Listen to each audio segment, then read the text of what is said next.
Hello friend, आप सभी का स्वागत है एजुकेशन लाइन में। दोस्तों, इस वीडियो में आज के हम बात करने वाले हैं कक्षा 8 के लिए वार्षिक परीक्षा 2022 के लिए हिंदी का जो पेपर होगा उसके बारे में। तो इस वीडियो में हम सभी क्वेश्चनों के बारे में बात करेंगे जो आपके एग्ज़ाम के लिए बहुत ही ज़्यादा इंपॉर्टेंट है और आपके एग्ज़ाम में आने वाले हैं। तो दोस्तों, ज़्यादा देर नहीं करते हुए अपन पेपर को यहाँ पे स्टार्ट करते हैं और सभी क्वेश्चनों के बारे में अपन यहाँ पे डिस्कस कर लेते हैं जो आपके एग्ज़ाम 2022 के लिए बहुत ही ज़्यादा इंपॉर्टेंट है। और जैसा कि दोस्तों आप सभी जानते हैं कि 2022 में सभी स्टेट के जो एग्ज़ाम होने वाले हैं क्लास 8 के लिए, उनके लिए बोर्ड एग्ज़ाम होने की संभावनाएं हैं। साथ ही साथ दोस्तों, जो आपका नया वायरस है, ठीक है, ओमिक्रॉन, ठीक है, तो इसको देखते हुए आपकी जो बोर्ड परीक्षाएं हैं या फिर आने वाले 2022 के एग्ज़ाम में वो प्रभावित हो सकते हैं। हो सकता है कि आपकी परीक्षाएं ऑनलाइन भी। इसीलिए दोस्तों, आप लगातार अभी से आपके एग्ज़ाम की तैयारी है वो स्टार्ट कर दें हमारे चैनल के साथ। दोस्तों, आपको हमारे चैनल पे पूरी क्लासें है, उनके इंपॉर्टेंट पेपर आपको प्रोवाइड कराए जा रहे हैं। तो चलिए दोस्तों, वीडियो को स्टार्ट कर लेते हैं। वीडियो शुरू करने से पहले आपसे एक और छोटी सी रिक्वेस्ट होगी। दोस्तों, आप चैनल पे नए हैं तो प्लीज़ दोस्तों चैनल को सब्सक्राइब कर ले, बेल आइकन दबा ले, साथ ही वीडियो को अगर अच्छा लगे तो लाइक करें, अपने दोस्तों को शेयर जरूर करें। फर्स्ट देखिए, यहाँ पे क्वेश्चन आपसे पूछा गया है, आर्यभट्ट की पुस्तक का नाम क्या है? ज्योतिष शास्त्र, गणित शास्त्र, आर्यभट्टीय या आर्य इतिहास?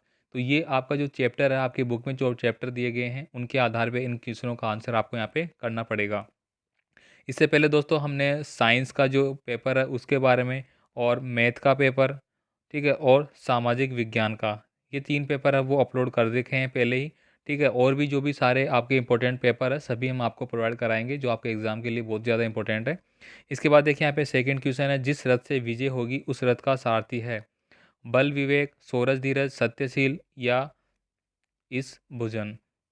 इसके बाद देखिए, जड़ी बूटी शब्द में समास है। तो जड़ी बूटी शब्द दोस्तों किस तरह से लिखा गया है, आप यहाँ पे देखिए, यहाँ पे लिखा गया है जड़ी, फिर यहाँ पे डैश है, फिर यहाँ पे लिखा गया है बूटी। तो यहाँ पे जो डैश, ये जो दोनों के बीच में जो शब्द आ रहा है इस तरह का, वो दोस्तों द्वंद्व समास को इंगित करता है। तो ये क्या हो जाएगा, यहाँ पे ऑप्शन नंबर सी हो जाएगा, द्वंद्व समास। मैं बाकी समास को भी आपको समझा देता हूँ। यहाँ पे दूसरा समास दिया गया है आपको, द्विगु समास। द्विगु समास में दोस्तों किसी भी शब्द की गणना यहाँ पे की जाती है, यानी कि कोई ऐसा अक्षर, कोई ऐसा शब्द जिससे कि आपको गणित की बात है सामने आ रही है। जैसे कि दोस्तों मैं यहाँ पे बात करता हूँ त्रिभुज। तो त्रिभुज में दोस्तों क्या है, 3 भुजों वाला, तो ये क्या हो जाएगा, द्विगु समास हो जाएगा। या फिर आप यहाँ पे बोल सकते हैं तिराया, 3 राहों वाला स्थान तिराया हो गया, चौराहा हो गया। ये सभी क्या है दोस्तों, आपके द्विगु समास में, जिसमें गणिति आती है। इसके बाद देखिए यहाँ पे कर्मधारय समास। कर्मधारय समास में क्या होता है कि किसी भी व्यक्ति की मान लो या किसी भी चीज़ की मान लो, उसमें एक विशेषता है वो बताई जाती है। जैसा कि दोस्तों यहाँ पे मैं बता देता हूँ, नील कमल, ठीक है, यानी कि नीला है जो कमल। या फिर नील गगन, नील गगन भी लिख सकते हैं, नीला है जो गगन, नीला आकाश, ठीक है, नीला आकाश की बात यहाँ पे की गई है। या ठीक है, इस तरह से इसमें दोस्तों आपको कंफ्यूज नहीं होना, क्योंकि कर्मधारय समास और जो बहुवीर्य समास है वो दोनों समान, काफ़ी शब्द ऐसे हैं जो कि समान मिलते हैं। तो इस बात को आपको अच्छे से याद रखना है। इसके बाद आपका बच गया आपका तत्पुरुष समास। तत्पुरुष समास में दोस्तों जो कर्ता कारक है उसको आपको छोड़ देना है, और बाकी एक और लास्ट वाला कारक, यानी जो आपके कारक आपने पढ़ रखे होंगे उन्हीं के आधार पे यहाँ पे तत्पुरुष समास की व्याख्या बनती है। इसमें दोस्तों जैसे कि मैं बोलता हूँ यहाँ की रेलगाड़ी, ठीक है, आपने लिखा रेलगाड़ी। अब रेलगाड़ी में कौन सा समास है, तो तत्पुरुष समास है। ठीक है, रेल की गाड़ी, ये रेल के लिए गाड़ी। या अपन बोलते हैं जैसे कि रेल भाड़ा, रेल भाड़ा, तो रेल के लिए भाड़ा हो गया। किराया, जब अपन बोलते हैं किराया देते हैं, किराया क्या होता है, जो अपन यात्रा करते हैं तो यात्रा के लिए किराया हो गया। इस तरह से अपन इसमें क्या होगा, तत्पुरुष समास। तो आपको अच्छे से समझ में आ गया होगा, आई होप। नेक्स्ट देखिए, यहाँ पे अगला क्वेश्चन है, आचार्यों के प्राचीनतम ग्रंथ है? तो प्राचीनतम जो ग्रंथ है वो वेद माने गए हैं। सबसे प्राचीनतम ग्रंथ किसको बोला गया है, वेद। इसमें आप सभी जानते हैं, पहला आपका कौन सा हो गया, ऋग्वेद हो गया, ठीक है। फिर आपके जो 4 वेद आपको दिए गए हैं वो आपको याद कर लेने हैं। इसके बाद देखिए, यहाँ पे गांधी जी के माता पिता धनी थे, धन दौलत के, सोने चांदी के, रंग रूप के, अपनी बात के, तो ये आपको बताना है। इसके बाद देखिए, यहाँ पे रिक्त स्थान आपको यहाँ पे दिए गए हैं। महेश्वर खालिस्तान करके नदी के किनारे बसा है। घुमक्कड़, घुमक्कड़, गिर खालिस्तान, गगन में बढ़ते गृजन। तो इसके बारे में आपको बताना है किस चीज़ के लिए ये बात कही गई है। इसके बाद देखिए, यहाँ पे नेक्स्ट आता है आपका, नेक्स्ट यहाँ पे आता है अगला। नेक्स्ट देखिए, चौपाई मांत्रिक छंद है, इसमें 4 क्या होते हैं, गुप्त वंश का राज्यकाल भारतीय इतिहास में किस काल के नाम से विख्यात है? इसके बाद देखिए यहाँ पे अति लघुतात्मक प्रश्न आपको यहाँ पे दिए गए हैं। गीता में कुल कितने श्लोक है? दोस्तों ये क्वेश्चन आपको अच्छे से आने चाहिए। सारे क्वेश्चन बहुत ही ज़्यादा इंपॉर्टेंट है। बाकी अगर यहाँ पे कुछ क्वेश्चन आपके सिलेबस से आउट आ रहे हैं तो आप मुझे कमेंट कर सकते हैं। ठीक है, तो मैं अच्छे से आपके जो पेपर है वो एक बार सही से देख लूँ, और साथ ही साथ आप मुझे कमेंट करके बता सकते हैं आपको और भी किस सब्जेक्ट के रिगार्डिंग है वो वीडियो चाहिए, मैं आपको प्रोवाइड करा दूंगा। नेक्स्ट देखिए यहाँ पे रैदास के प्रभु यदि चंदन है तो रैदास किसके प्रतीक है? उपमेय और उपमान में आपको अंतर स्पष्ट करना है। उपमेय और उपमान, इसको समझिए दोस्तों। उपमेय और उपमान क्या होता है? यानी कि किसी चीज़ की तुलना किसी दूसरी चीज़ से की जाती है, उसी को दोस्तों उपमेय और उपमान कहा जाता है। तो उपमेय जिससे तुलना की जा रही है, उपमान जिसके बारे में कहा जा रहा है। जैसे कि दोस्तों अगर मैं यहाँ पे बात कर दूँ, सीता सीता के सीता के जो नयन है, सीता के नयन चंद्रमा के समान है, इस तरह से अपन बोल सकते हैं। या फिर सीता की जो सुंदरता है वो चंद्रमा के समान है, कुछ भी आप मान सकते हैं।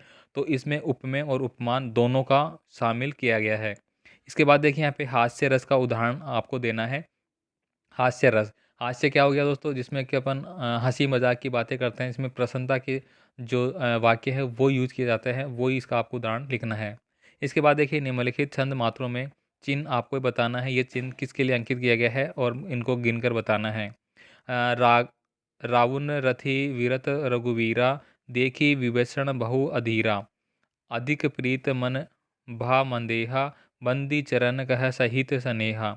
इसको आपको देखना है, इसमें आपको ये बताना है। नेक्स्ट देखिए बैठकर खड़े होकर और पीठ के बल लौटकर किए जाने वाले एक एक आसन का आपको नाम लिखना है। इसके बाद देखिए यहाँ पे रेड क्रॉस के लोग क्या क्या कार्य करते हैं। संगीत की महिमा अनंत है, इस वाक्य में उद्देश्य और विधेय क्या है? तो उद्देश्य और विधेय को समझिए दोस्तों। उद्देश्य क्या होता है कि जो कर्ता होता है, कर्ता के साथ जो जुड़ी हुई चीज़ होती है वो उद्देश्य होता है, और उसके साथ कोई भी वाक्य है वो क्या कहलाता है? विधेय। तो यहाँ पे संगीत की महिमा अनंत है, तो यहाँ पे कर्ता क्या हो गया? किसकी महिमा की बात की जा रही है? संगीत की। तो ये कर्ता के रूप में हो गया, इसी की महिमा अनंत है। तो यहाँ पे संगीत तो क्या हो गया? उद्देश्य, और इस महिमा अनंत है वो किसकी है? विधेय के रूप में लिया गया है। हृदय भरा आना मुहावरे का अर्थ लिखकर वाक्य प्रयोग कीजिए। तो हृदय भरा आना का मतलब क्या हो गया दोस्तों? यहाँ पे यानी कि किसी को देख के किसी ऐसी बात का विवरण सामने आ गया कि हृदय भर आ गया, यानी कि हमारा जो कलेजा है, हमारा जो दिल है, वो दोस्तों एक तरह से दुखी पीड़ा में व्यक्त कर रहा है। तो उस मुहावरे का अर्थ लिखकर आपको वाक्य में प्रयोग करना है। किस तरह से आप करेंगे?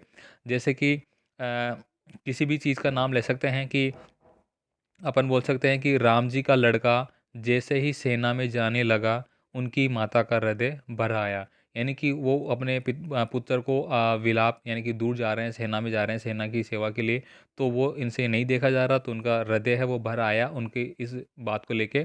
या फिर ऐसा भी बोल जा सकते हैं कि राम के 14 वर्ष बाद घर लौटने पर उनकी माता ने उनको देखा तो उनका हृदय भर आया। यानी कि प्रेम के भाव, दोनों भावों में यहाँ पे ये प्रयोग किया जा सकता है। इसके बाद देखिए यहाँ पे निम्नलिखित गद्यांश को पढ़कर दिए गए प्रश्नों को उत्तर आपको देने हैं। इसके बाद देखिए यहाँ पे ये पूरा आपको देख लेना है। इसके बाद नेक्स्ट क्वेश्चन देखिए यहाँ पे बिरसा मुंडा ने किस उद्देश्य से अपना आंदोलन प्रारंभ किया था? सौर वर्ष और चंद्रवर्ष में क्या अंतर है? महारानी अहिल्याबाई को लोकमाता के रूप में क्यों याद किया जाता है? पृथ्वी अपनी धुरी पर चक्कर लगाती है कथन को आर्यभट्ट ने किस तरह से लोगों को समझाया है? प्राणायाम से होने वाले लाभ है आपको बताने हैं। गांधी जी प्रार्थना करना क्यों आवश्यक मानते थे? इसके बाद देखिए यहाँ पे क्वेश्चन नंबर 8 है। ये दोस्तों आपको एक एप्लीकेशन लिखने का फॉर्मेट है वो यहाँ पे दिया गया है। यानी कि आपके पिताजी का स्थानांतरण इंदौर शहर में हो गया है, आपको उनके साथ रहकर पढ़ना है। इस बाबत स्थानांतरण प्रमाण पत्र यानी कि टीसी, जो स्कूल से आपको टीसी प्राप्त होती है, उसके हेतु प्रधान अध्यापक को एक प्रार्थना पत्र आपको लिखना है।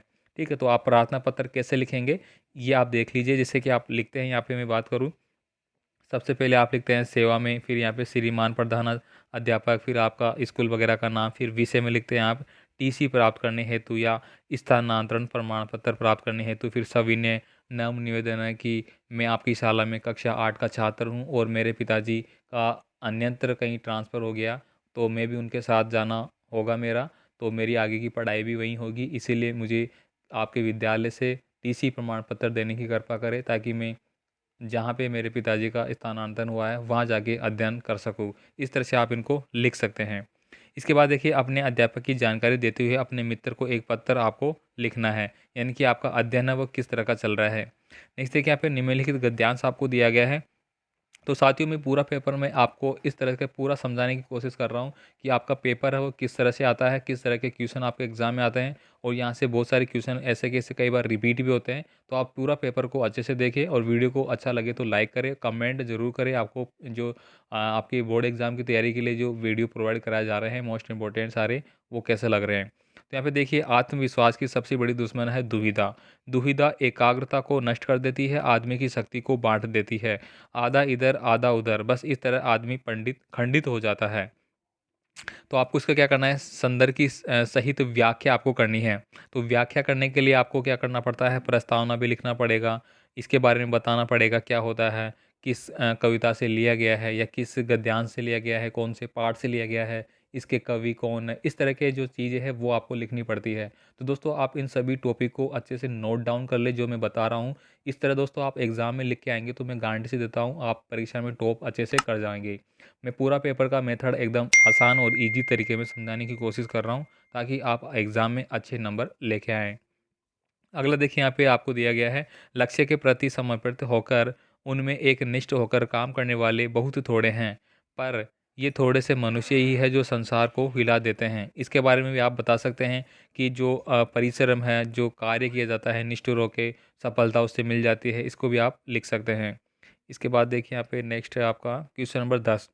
निम्नलिखित पद्यांश को आपको पढ़ना है। वो तो हो गया आपका गद्यांश। यहाँ पे पद्यांश दिया गया है जो कविता के माध्यम से आपकी किताब में दिए गए हैं, वो उनको आपको पढ़ना है और उनका भी आपको क्या करना है, सप्रसंग व्याख्या करना है। जैसे यहाँ पे मैं आपको पढ़ के बताता हूँ। जाहूँ कहाँ तजी चरण तिहारे, काको नाम पतित पावन, जग के ही अति दीन पियारे, कौन देह वराय विरध हित, हटी हटी उदम उदारे, खग मृग व्याग पाषाण विटन, जड़ जवन कवन सुरतारे, देव दनुज मुनि नाग मनुसव, माया सिबर विचारे। तो यहाँ पे दोस्तों आपको इसमें पूरा जो वर्णन किया गया है, जो बताया गया है कि जाहूँ कहाँ तजी चरण तिहारे, कि तुम्हारे चरणों को प्रभु त्याग को मैं कहाँ जाऊँ, इस तरह का यहाँ पे वर्णन किया गया है सभी के बारे में। और यहाँ पे माया विवश विचारे, सब कुछ माया का जो बात है वो यहाँ पे बताई गई है, उसको छोड़ के वगैरह। नेक्स्ट देखिए यहाँ पे एक और आपको दिया गया है। नेक्स्ट, रणभेरी सुन सुन विदा विदा, जब सैनिक पुलक रहे होंगे, हाथों में कुमकुम थाल लिए, जल कण कुछ ढुलक रहे होंगे, कर्तव्य प्रेम की उलझन में, थल पथ भूल न जाना पथिक कहीं। यानी कि दोस्तों यहाँ पे बताया गया है कि जो पथिक है, राइक है, उसके बारे में बताया गया है कि वो किस तरह से अपने कर्तव्य को निभाना चाहिए क्या वगैरह। नेक्स्ट देखिए यहाँ पे क्वेश्चन नंबर 11 है, याचक और दाता अथवा अपना स्वरूप कहानी का सारांश अपने शब्दों में आपको लिखना है। इसके बाद देखिए यहाँ पे क्वेश्चन नंबर 12 है, निम्नलिखित में से किसी एक विषय पर आपको निम्न लिखना पड़ेगा। ये दोस्तों आप इन में से किसी भी एक पे लिख सकते हैं। यहाँ पे दिया गया है आपको स्वच्छ भारत पे आप लिख सकते हैं। खेलों का महत्व सबसे ज़्यादा इम्पोर्टेंट अगर है तो दोस्तों खेलों का महत्व है। इस बार भी आपके एग्जाम में अर्धवार्षिक परीक्षा में ये प्रश्न पूछा गया है। भले ही मैं दोस्तों बात करूँ यहाँ पे कक्षा 6 के लिए, कक्षा 7, कक्षा 8, कक्षा 9, इन सारी कक्षाओं में लगभग ये पॉइंट है वो पूछा गया है। इसके बाद मेरी शाला ऐसी होती, मेरा गांव, मेरे गांव के बारे में पूछा गया है, मेरे स्वच्छ भारत के बारे में। इस तरह के बहुत ज़्यादा जो निबंध है वो आपको पूछे जाते हैं। और फिलहाल आप सभी देख रहे होंगे कि कोरोना जो वायरस आया है, कोरोना, उस पे भी आपको पूछा जा रहा है कोरोना स्वास्थ्य पर क्या प्रभाव वगैरह, कैसे इसकी सावधानियां रखनी चाहिए, ये भी। तो दोस्तों ये पूरा पेपर है जो कि मैंने आपको यहाँ पे एक्सप्लेन कर दिया, ठीक है। तो उम्मीद करूँगा आपको वीडियो अच्छा लगा होगा। प्लीज़ वीडियो को लाइक करें, दोस्तों को शेयर करें, और इसकी पीडीएफ फाइल है, किसी भी पेपर की जो पीडीएफ फाइल है, ठीक है, पूरा पेपर का मेथड, किस तरह से पेपर आने वाला है, कितने कितने क्वेश्चन आएंगे, सभी की इन्फॉर्मेशन देखने के लिए दोस्तों आप हमारे जो चैनल का वेबसाइट है, दी एजुकेशन लाइन के नाम से आपको यहाँ पे दिख रहा होगा, ये वाला दी एजुकेशन लाइन, ठीक है। एक बार ये नहीं, फर्स्ट में इधर दिखा होगा आपको, ये वाला, ये जो दिख रहा है दोस्तों, इसी वेबसाइट को आपको सर्च करना है गूगल में और आपको यहाँ पे मिल जाएगा। इसके अलावा दोस्तों आपको हमारा टेलीग्राम ग्रुप है वो आपको फॉलो कर लेना है, और हमारा जो फेसबुक ग्रुप है उसको आपको फॉलो कर लेना है, उसको ज्वाइन कर लेना है। यहाँ पे आपको तमाम सभी क्लासों के लिए update information, notes file, PDF file सभी आपको यहाँ पे पेपर वगैरह प्रोवाइड कराए जाते हैं। ठीक है दोस्तों, तो उम्मीद करूँगा आपको वीडियो अच्छा लगा होगा। मिलते हैं फिर नए पेपर के साथ नई वीडियो में, तब तक के लिए ऑल द बेस्ट। कमेंट जरूर करें। ओके।